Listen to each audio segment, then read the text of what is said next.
This is a Fox News alert. A jogger violently attacked, and there is fear it is retaliation for the George Zimmerman verdict. The jogger telling local media that three men shoved him into a car in Senatobia, Mississippi, shouted, "This is for Trayvon," and started beating him. And tonight, police are on the case. Car come up behind him and asked him directions. Then he took 2 steps towards the car. Then he said, "Excuse me." They asked him, "Get in the car." And he refused to get in the car. They made another statement to him. I'm going to withhold that statement they made right now. WHBQ Fox Memphis reporter Matt Guerin is following this. Matt, 2 quick questions. Any witnesses, number 1, and number 2, he was treated at the hospital. What were the injuries?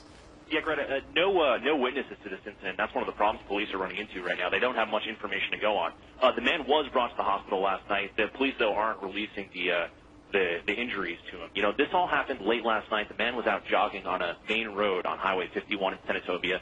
Senatobia is a small town about 40 miles south of Memphis. This car approached him. The chief actually told me the comment that they made was, "Do you know who Trayvon Martin is?" The jogger was white. The 3 men in the car, the only description he gave was that they are black.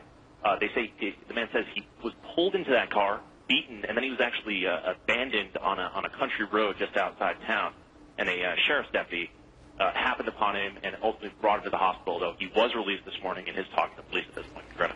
Are the police taking this seriously, or is there any thought that this might be a hoax at all? I mean, do they believe that this is a possibility that this happened? Yeah, they're definitely taking it seriously. This is a small department. They have 2 detectives, and those 2 detectives are working it right now. I asked the chief in this town if the evidence supports what the victim is saying at this point. He says that's what they're looking into. And they know the national spotlight is potentially on this. Well, it is right now with us talking about it, with all of the stuff happening around the country. They know this could be a very serious situation. So the small town is taking it pretty seriously. But I also talked to a lot of people around town, and they don't necessarily buy this story yet. They're really waiting to hear more at this point. Matt, thank you.